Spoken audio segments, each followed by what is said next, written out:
Bueno, hoy vamos a hacerles un pequeño esquema sobre tumoraciones parauterinas. Bueno, primer concepto que quiero que recuerden. Las tumoraciones parauterinas pueden ser sintomáticas, es decir, que generen síntomas, o asintomáticas. Las asintomáticas generalmente son como un descubrimiento, como un resultado de una ecografía transvaginal que se realiza, que puede ser, por ejemplo, por un control que le hacemos a la paciente y entonces le pedimos una ecografía transvaginal y ahí encontramos la tumoración parauterina.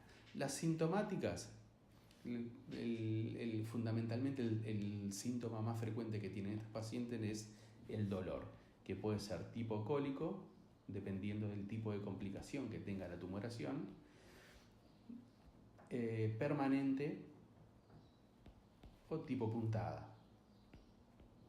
Son los tipos de complicaciones que pueden tener las tumoraciones parauterinas y generan este tipo de sintomatología. Segundo concepto, bien rapidito. Bueno, del punto de vista clínico, lo que vamos a encontrar es que es una tumoración que se encuentra a los costados del útero, es decir, que es parauterina, que puede estar en los costados, por delante o por detrás. Y cuando nosotros examinamos a la paciente con el tacto vaginal, con el tacto bimanual, es decir, una mano en la vagina y otra a nivel abdominal, lo que vamos a encontrar es que hay un surco de separación con el útero, es decir, que la tumoración esa no se solidariza con el útero, o sea, hay un surco de separación, es algo distinto al útero, es diferente al útero. Y por otro lado, cuando yo le hago movimientos al útero movimientos de lateralidad, lo trato de subir, de bajar o moverlo para los costados, lo que veo es que la tumoración no acompaña estos movimientos. Esto es lo que se llama la maniobra de Halban o de Halban, que es negativa. Es decir, que cuando yo movilizo el útero, la tumoración no se mueve junto con el útero. Estas dos características, el surco de separación con el útero y que cuando mueve el útero la tumoración no se mueve, es lo que me orienta a hacer el diagnóstico de tumoración parauterina. Después, yendo a la clasificación, hay varias. A mí me gusta esta y creo que desde el punto de vista para un estudiante es bastante entendible y que es la que le voy a mostrar ahora, que es, al principio la dividimos en gravídica, es decir, si la paciente está embarazada o no gravídica. Dentro de las gravídicas, las que tienen que acordarse es el embarazo ectópico, el quiste del cuerpo lúteo y los quistes tecaluteínicos. Bueno, el embarazo ectópico ya saben lo que es un embarazo que se desarrolla por fuera de la cavidad uterina, generalmente en la trompa uterina. El quiste del cuerpo lúteo, recuerdan ustedes que cuando la mujer ovula, la cicatriz que queda en el ovario genera un cuerpito amarillo, y ese cuerpito amarillo, ese cuerpo lúteo, lo que genera es secreta progesterona y es lo que mantiene el embarazo en toda la etapa de la embriogénesis. Si se muere el cuerpito lúteo en las primeras 12, 14 semanas de embarazo, generalmente se pierde el embarazo. Entonces, en algunas circunstancias el cuerpo lúteo sigue creciendo, entonces se transforma en un quiste de cuerpo lúteo, o de repente puede tener una hemorragia intraquística y tiene un crecimiento rápido, excesivo, y eso es lo que genera la tumoración parauterina y la sintomatología acorde. Los quistes del cuerpo tecaluteínicos, estos generalmente se ven con HCGs muy altas, ¿tá? O sea, valores de hormona coriónica gonadotrófica que genera el trofoblasto, ¿verdad? Muy altas. Es decir, que esto se ve generalmente en la mola hidatiforme o en las enfermedades trofoblásticas gestacionales. Si la paciente no tiene una mola, podríamos decir que no es planteable un quiste tecaluteínico, porque es muy poco probable que lo desarrolle. La característica también del quiste tecaluteínico es que es bilateral, a diferencia del embarazo ectópico y del quiste del cuerpo lúteo, que es unilateral. Muy bien, dentro de los no gravídicos los vamos a dividir en funcionales y orgánicos. Los funcionales, los que tienen que recordar fundamentalmente, es el quiste folicular y el quiste del cuerpo lúteo. Este se repite, el quiste del cuerpo lúteo, porque puede la paciente estar embarazada o no embarazada. Bueno, el quiste folicular, ustedes recuerden, las primeras 14 días del ciclo menstrual, un folículo empieza a crecer y generalmente el día 14 o por alrededor de esos días, ovula, se rompe el quistecito donde se estaba desarrollando el folículo ese y se reabsorbe. En algunas circunstancias la paciente no ovula, el folículo sigue creciendo, se transforma en un quiste folicular.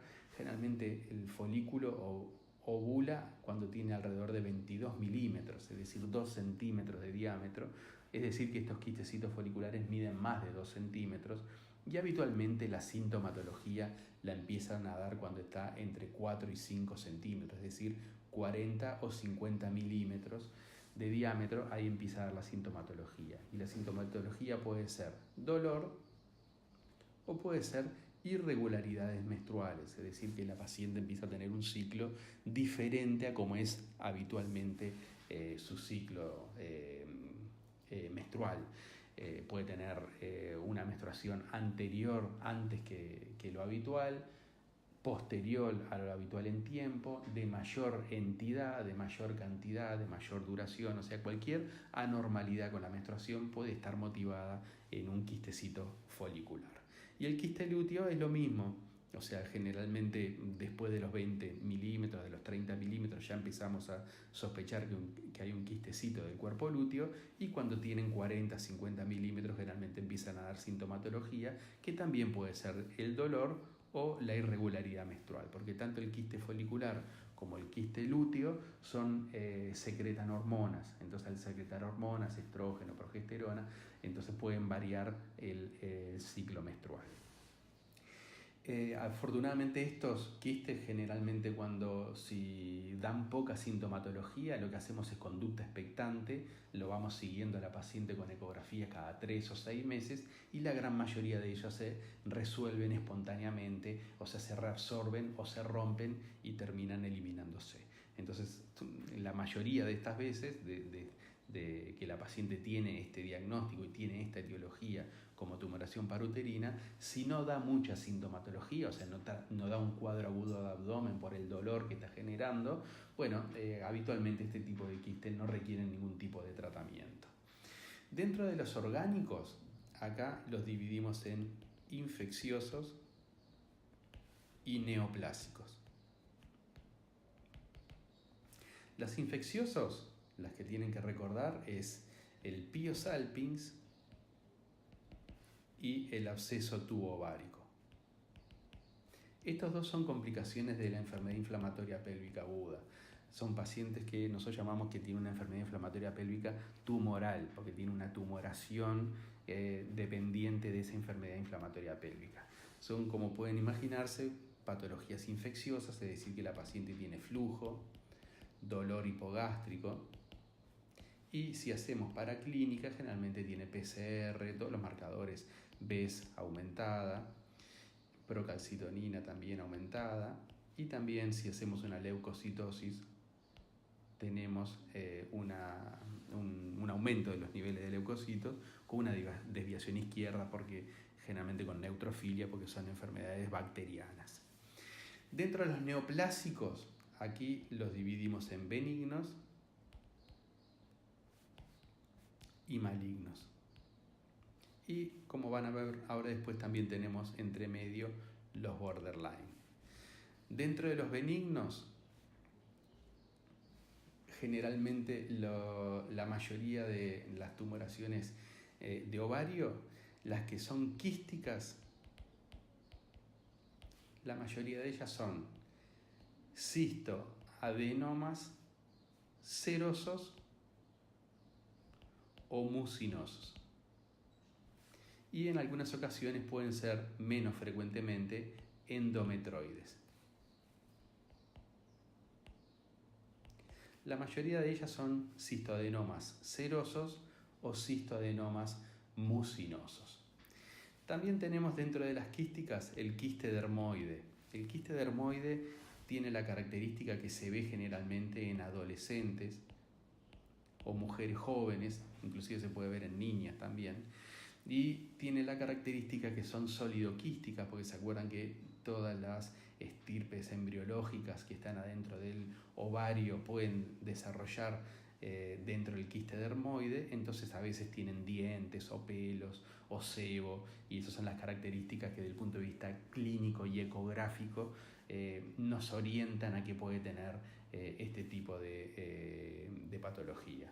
Los quistes, los cistoadenomas serosos y mucinosos generalmente son totalmente quísticos y no tienen áreas sólidas como tienen el quiste dermoide. Dentro de las que no son quísticas, dentro de las que son sólidas, aquí lo que tenemos que, dentro de las benignas, recordar que los miomas subserosos pediculados, es decir, tenemos el útero, las trompas, los miomas se acuerdan que pueden estar submucosos, intramurales o subserosos. Y estos subserosos, cuando desarrollan un pedículo, pueden presentarse como una tumoración parauterina. También dentro de los benignos, que muchas veces no son quísticos, lo que tenemos es el tumor de Brenner, que es un tumor que generalmente se ve en mujeres entre 40 y 60 años, que también afortunadamente es benigno y que bueno, puede presentarse y ser una de las etiologías de esa tumoración parauterina.